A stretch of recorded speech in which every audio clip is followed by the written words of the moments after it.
a place far away from it all, where the air you breathe is soft and clean. Children play fields of green, where the sounds of guns never pound your dreams. Have you ever dreamed of a place far away from it all, where the wind to breathe will never blow, and living things have rooms to grow, where the sound of the guns never pound your dreams anymore. Many miles from yesterday, before we reach tomorrow, there's lost horizon waiting to be found. There's lost horizon where the sounds of guns never pound dreams anymore.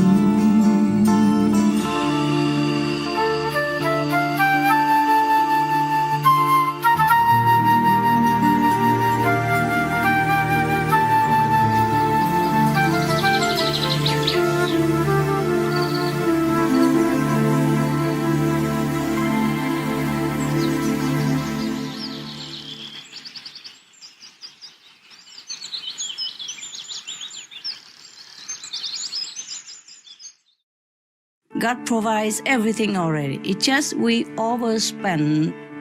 We do not heed the advice of the Bible. In the Bible, God say, I made all the herbs in the field, plants that bear fruit. That shall be your food. I made also all the plants for the animals. That shall be their food. God never say, I made animal for you to eat.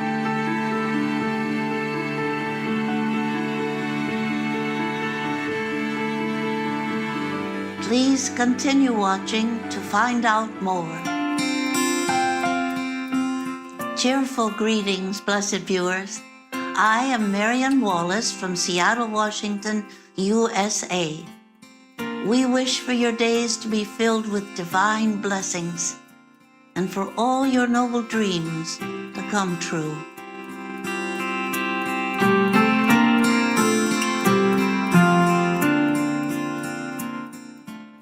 To support spiritual growth and planetary survival, Rabbi Gabriel Cousins, MD, and Reverend Michael Beckwith, PhD, co-hosted the Juice Fast for Peace at Reverend Beckwith's Agape International Spiritual Center in Culver City, California, USA, during the first week of March 2009. The event was organized to help participants end their addiction to meat and other animal products in order to support their own personal and spiritual growth, while also acting to ensure planetary survival by reducing the emissions of greenhouse gases from the animal industry.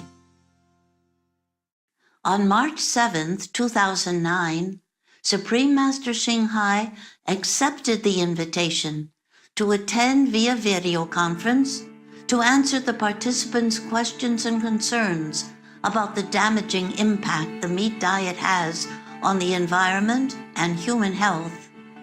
Born from out of a deep concern for the future of the planet, Dr. Cousins, a vegan, began his Juice Fast for Peace series, partnering with Reverend Beckwith in Culver City, with plans to offer them across the United States and the world to help people end their addiction to meat. According to Dr. Cousins, by consuming green juices during the fast, people lose the cellular memory of addictive flesh foods, dairy, and eggs, thus making it easier to transition to a plant-based diet. He is both a general medical practitioner and a psychiatrist who developed early in his career a fascination for understanding how the mind affects the body and how the body and the food we feed it affects the mind. He was the chief mental health consultant for the Sonoma County Head Start in California and a consultant on the California State Department of Health. He is a holistic medical doctor who incorporates homeopathy, live food nutrition, Ayurveda, naturopathy, and acupuncture as part of his healing modality. Another core aspect of his approach to wellness and healing is a recognition that our purpose in life is to awaken to the divine.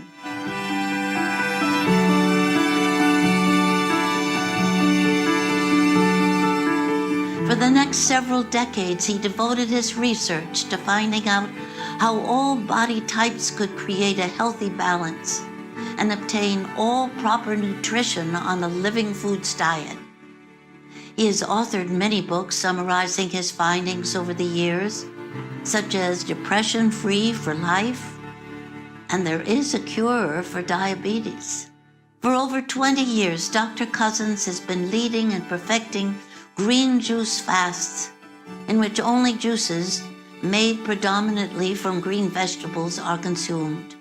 His goal is to help people become cured of supposedly incurable diseases such as diabetes and drug and alcohol addiction, while also helping us clear our thoughts and reflect upon our true nature as the children of God.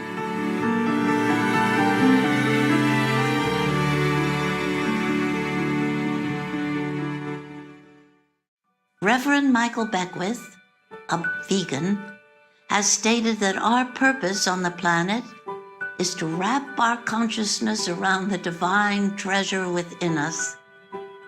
He uplifted the fasting participants with daily inspirational talks.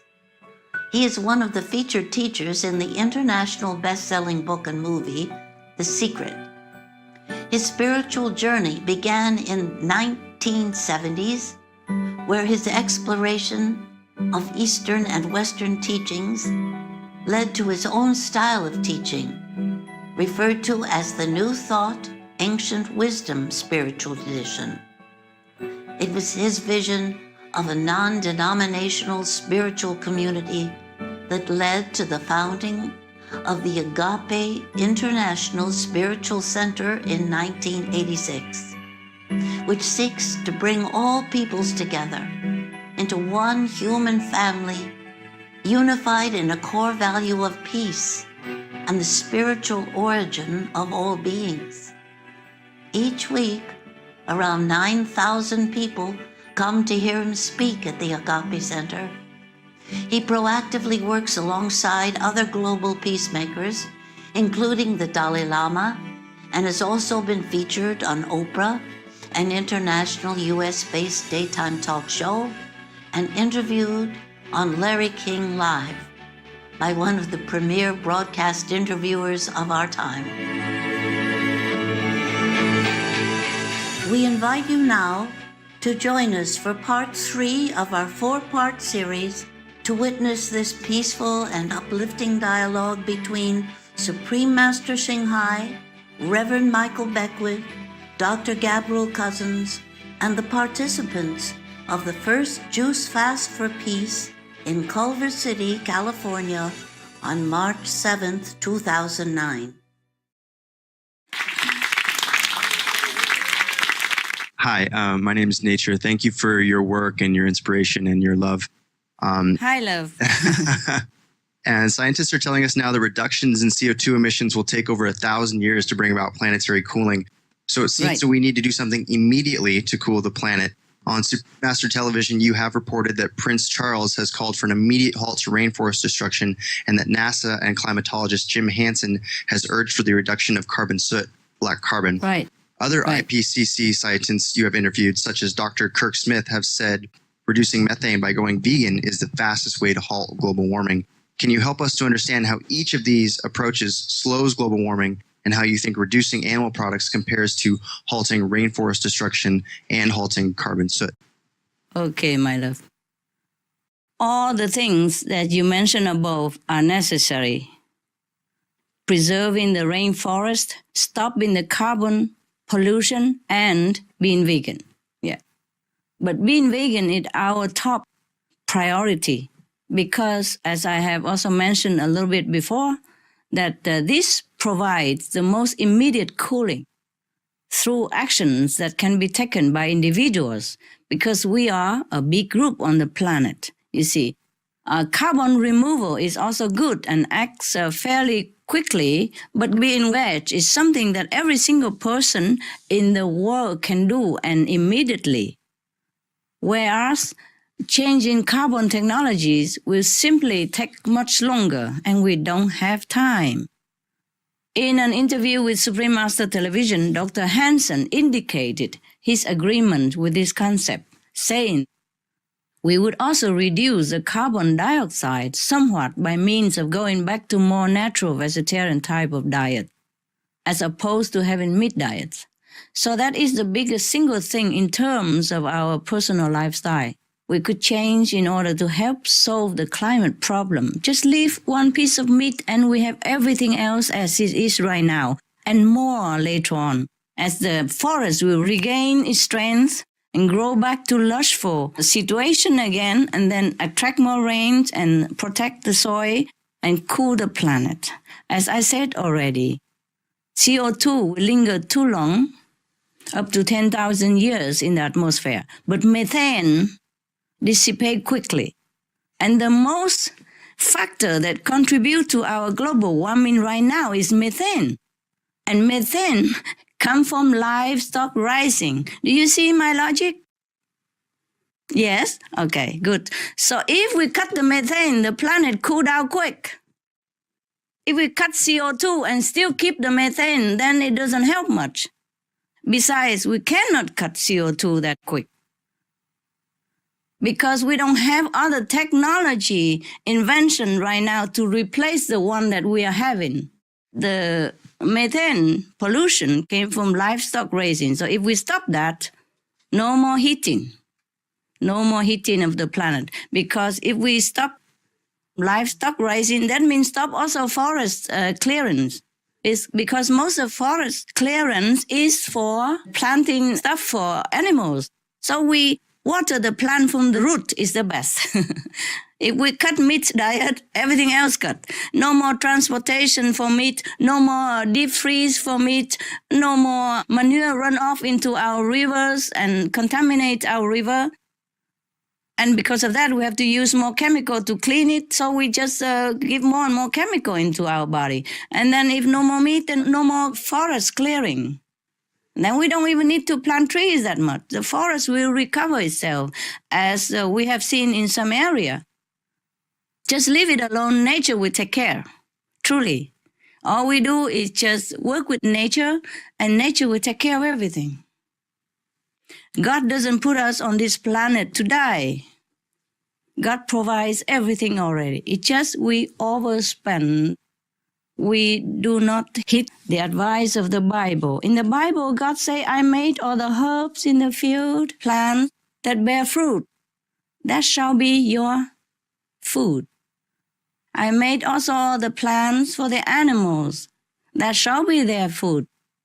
God never say, "I made animal for you to eat." It's so clear. I wonder why nobody saw it. God even say, "Do not kill all the she-goat and the he-bullock to make offering to me, because your hands are full of innocent blood. Repent yourself. Do not kill any more innocent lives. Otherwise, if you pray, I turn my head away from you." No? Are there such thing in the Bible? Yes, it's in the Bible. Reverend, tell me. I'm not making it up. I think it was Isaiah. Absolutely, you've quoted it absolutely. The rabbi just told us it was Isaiah. Wow, he knows it by heart. But I know it's there because I read it when I was young. I was kid. I read the Bibles. I sleep with it. I do know that God do not tell us to eat meat. He say meat for the belly for the meat. God shall destroy both meat and them.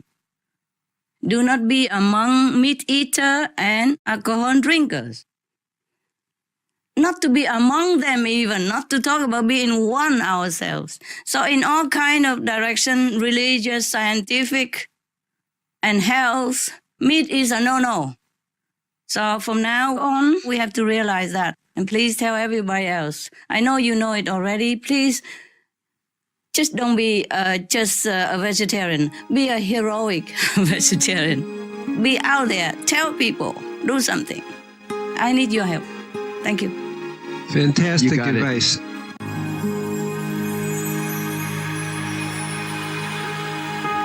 Vegetarianism in religion.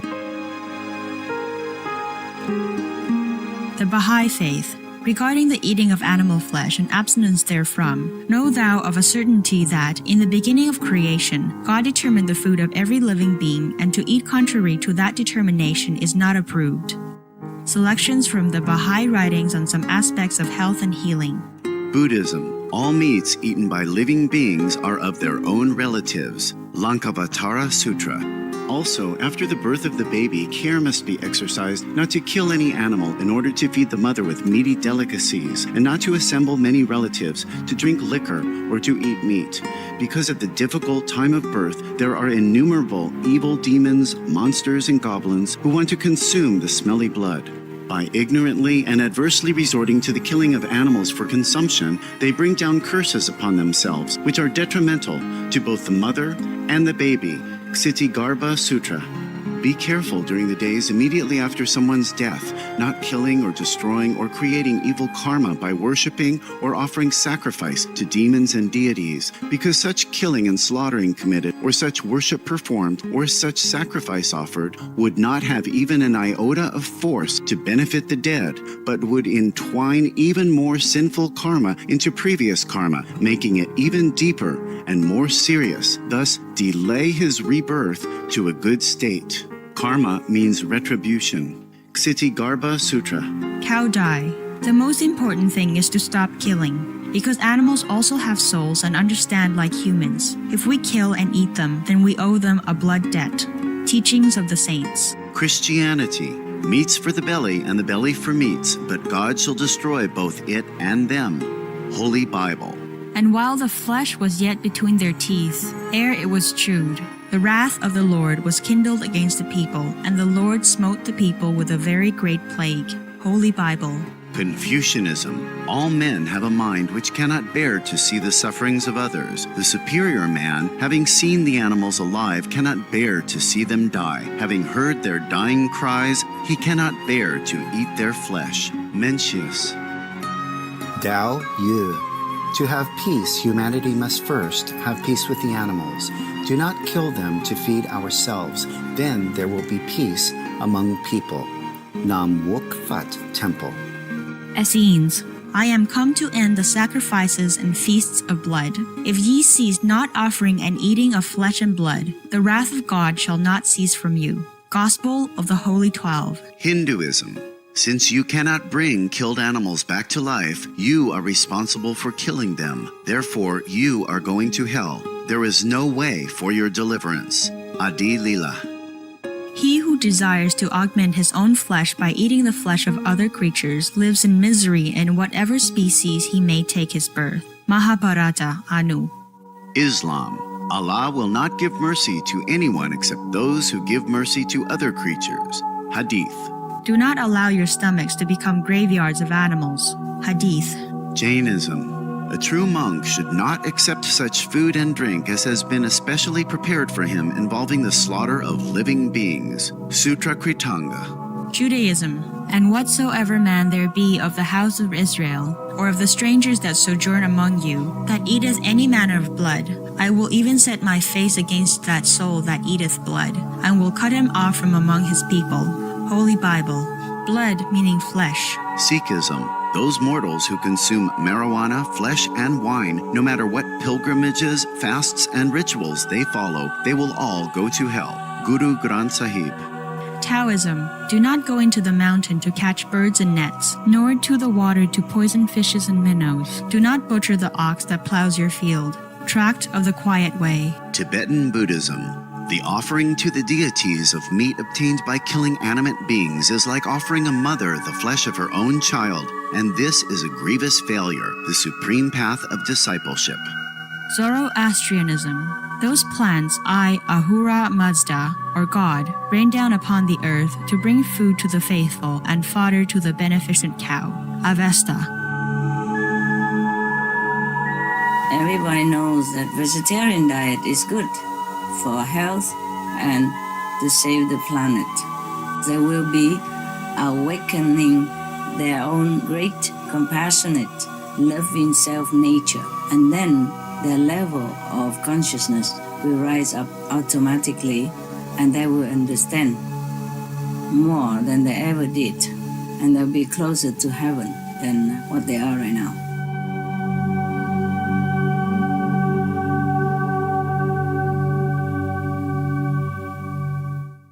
Some of the tragic tolls of alcohol. 2.5 million alcohol-related deaths per year worldwide. Cost of alcohol-related illnesses. $186.4 billion in the United States. Up to $210 to $665 billion globally. Disease. Higher amounts of alcohol increase the cancer risk. Even half a glass of wine daily increases the risk of mouth or throat cancer by 168%. Cancer of the liver, breast, colon, esophagus, rectum. Liver disease. Cardiovascular disease. Metal toxicity. Brain damage. Amnesia and dementia. Brain shrinkage. Organ failure. Heart, liver, kidneys, stomach, pancreas, eyes.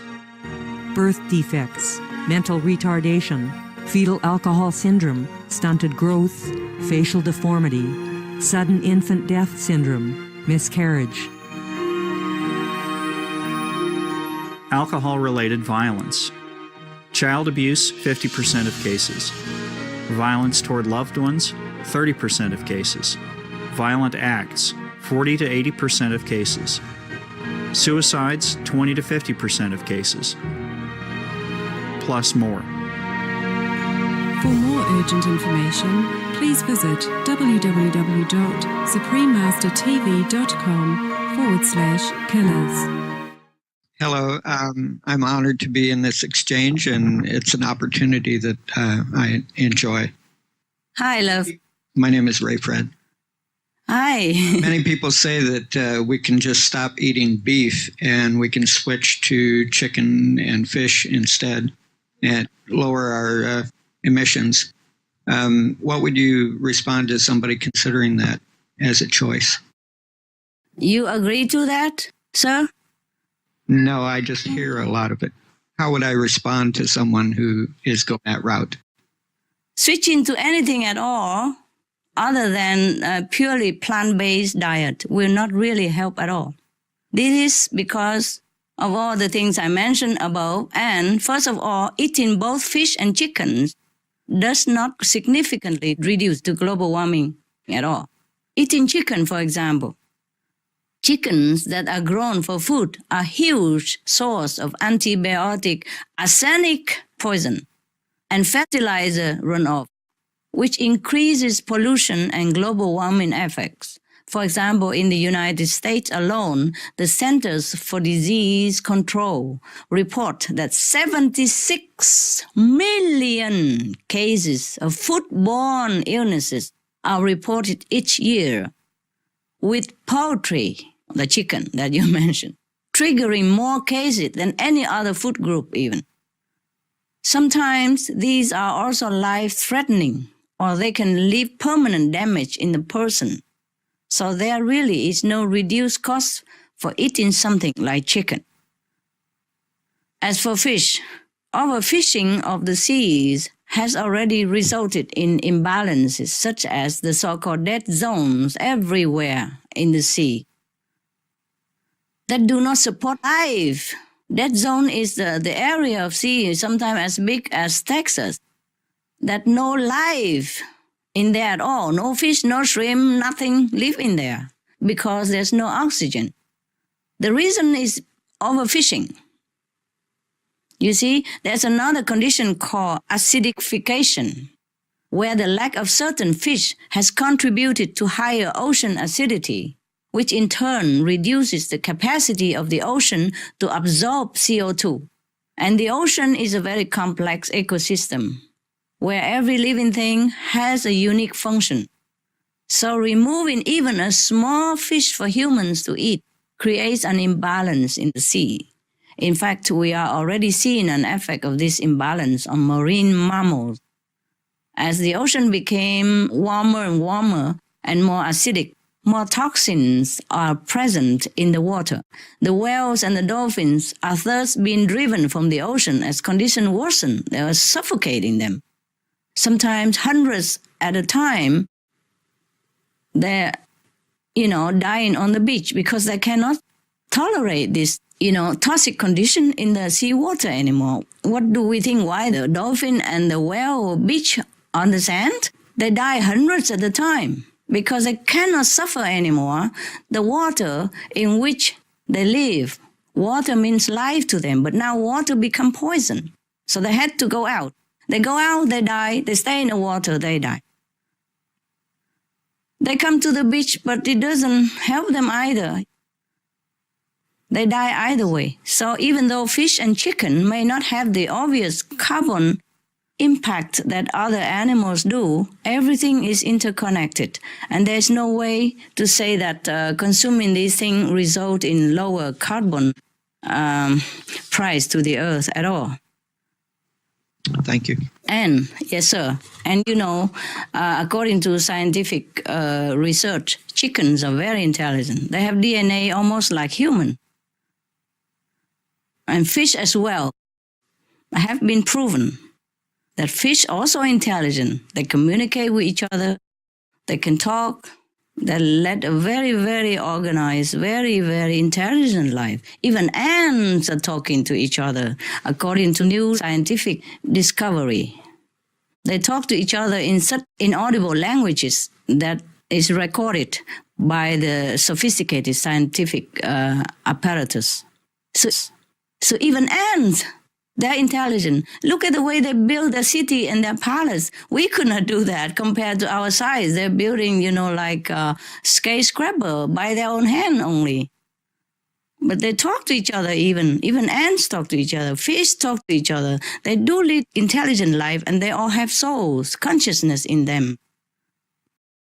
The ants seem to have such a strong comrade-like relationship or bond. They carry the dead home wherever they find them.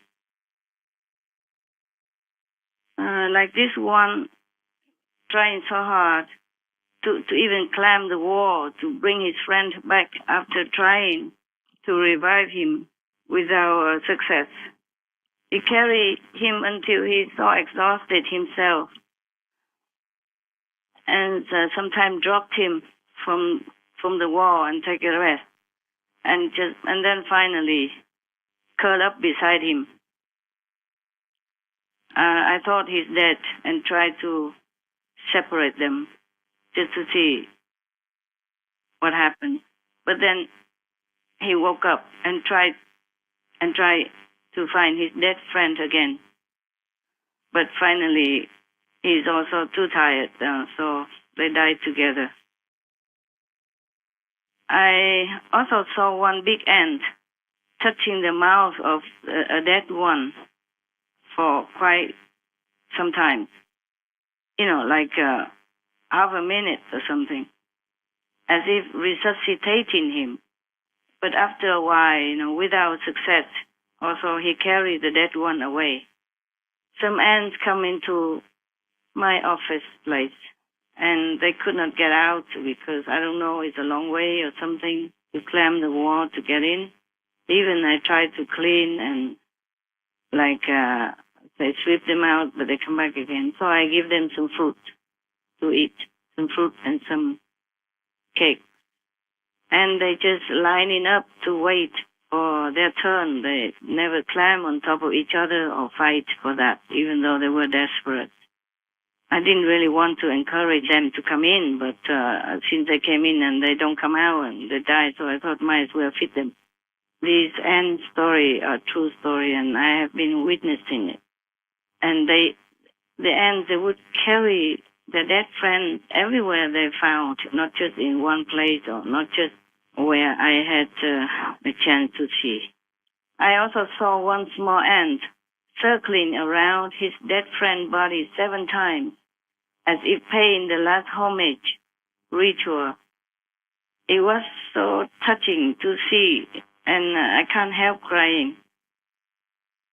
Such a tiny community, and so respectful, so loyal to each other, that might make humans wonder about their qualities, and perhaps wishing that we can also practice such virtues. Anything God puts on earth is for a purpose. We should not kill anything. We should not eat anything except plant-based diet. Thank you. Beautiful, beautiful. Hello. Hello. Thank you so much for your leadership. Thank you. The human condition is to feel separate, yet our souls are perfect. How do you suggest to align more with the perfect spirit instead of the human conditions? Yes. Good question.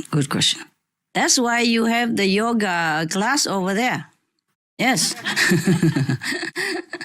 The doctor and the reverend is teaching you how to be aligned again with yourself, with your great self, because you are great. You're not the human who sit there and looking helpless and feeling you don't know anything. You know everything.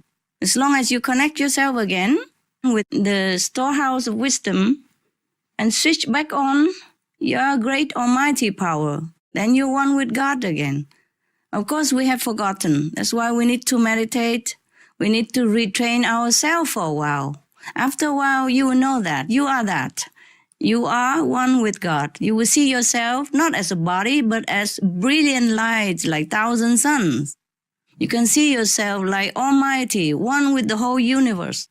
You will see all that and more. But we need to reconnect ourselves in one way or another. If you have found a way to reconnect yourself through yoga, prayers, anything, that's good. Please continue to do so. Everything will help you along the way to rediscover your great self. You are truly great, and I'm not telling you this to make you happy. I'm telling you this because I know it. I know it like I know my nose here. Now, we can feel connected, at least in the beginner step. We have to remember what this heavenly quality is like. Okay, loving, selfless, unconditional caring for others. We begin to do that. Unconditional love, caring, begin on our table, on our plate. Love in action, okay? We don't kill others because they all love to live. We don't kill others, especially now, even because we want to save a place for our children. If we love our children, that's the way we do. Even if we lay down our lives for them, it's worth it. Not to talk about just lay down that piece of meat, which is poisonous anyway. We should not kill animal for food because that's not the way intended by heaven. So let's begin from that.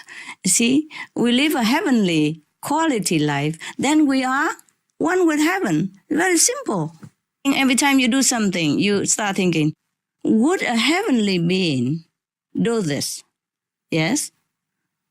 How would Jesus do this in my situation? How would Buddha do this in my situation? How would the Prophet Muhammad decide this moment, this action? How would heavenly being look down upon and approve my action? And every day, everything you do, if you feel doubt, you ask yourself that question. Remind yourself always of a heavenly quality. That's how you connect with heaven first. And then if you want to go more further, then you seek a guidance of a meditation expert, and you go deeper inside your great self and know more and more each day. And then from that inner knowledge, you translate into outward action. And then you will be a walking God, a breathing angel, a physical blessing to this planet. There's no separation. We're all connected even to mosquitoes and ants. So only God knows who is truly bad, who is truly good, and who's really our enemies and who's really not. If we don't know yet, then we aspire to know. First, we have to live the life of heaven. That is, live and let live, love and forgive. Very simple. We are all connected. Okay, you will feel that. You will know that in time, or you already know it, or you know half of it, you know some of it. You will know more as you meditate more and seek deeper the true answer within yourself. Everything you have inside you. I'm only talking scientifically, physically, but you are the one who knows everything. You have all the knowledge inside, imprinted in your DNA, in your being, in your soul. You know everything. You are part of God. You are children of God. Jesus told you that. Would he lie to us? Huh? And Buddha said, you are the future Buddha. Would he lie to us? No. Why would he? Okay. If you are children of God, then you must know you are at least similar to God. Think about that. You are great. If you're not God, at least you're children of God. If you're children of the King, then you're prince and princess. Do you understand the greatness of your being? You are children of God. Please act like one. Thank you so much. You are kind. Thank you very much for your beautiful sharing. Thank you very much for your beautiful sharing. You inspired me. Thank you. Thank you. Thank you. And may we all be successful in helping the world wake up to a vegan way of life and bringing in the messianic time rather than a messy time. See, the Reverend and you tell them that every day already. It's good to have a third opinion. It's true. It's true. They can hear it in another way. It's true. Yes, it's the same soup with just a different spoon. Hey. Right. I'm glad that you are so kind and so graceful. You know. But you remember, there's so many people around the world listening to this dialogue and feeling the vibration of all of these wonderful heroes sitting in this room. And so it's not just the people in the room, it's the people all that you've connected us by satellite to millions of people. And they're going to feel the same love and the same commitment and the same heroic endeavor to be transformed by the renewing of their mind and their commitment to be better. All of that is happening in this small tent. So we appreciate you giving yourself for this.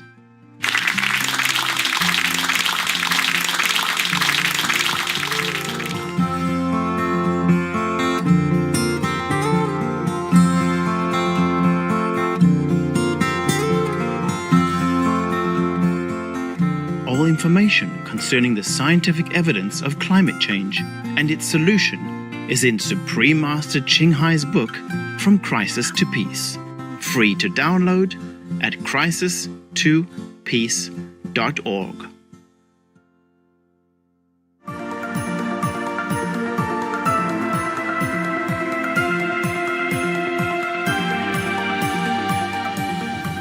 Thank you for your warm-hearted presence for today's episode of Juice Fast for Peace, video conference with Supreme Master Ching Hai, part 3 of 4, on Words of Wisdom. Please join us again tomorrow for part 4, the final part of the series. And now please stay tuned to Supreme Master Television. Coming up next is Mahatma Gandhi, Be the Change You Want to See, part 1 of 2. After noteworthy news. May God bless our planet with peace, friendship, and harmony.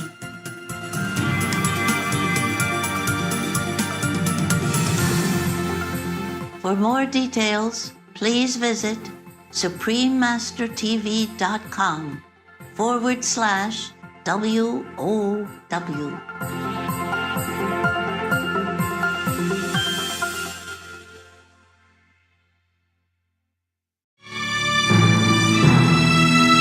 Hi, I'm Gary Busey, and you're watching Supreme Master Television. So pay attention and stay tuned.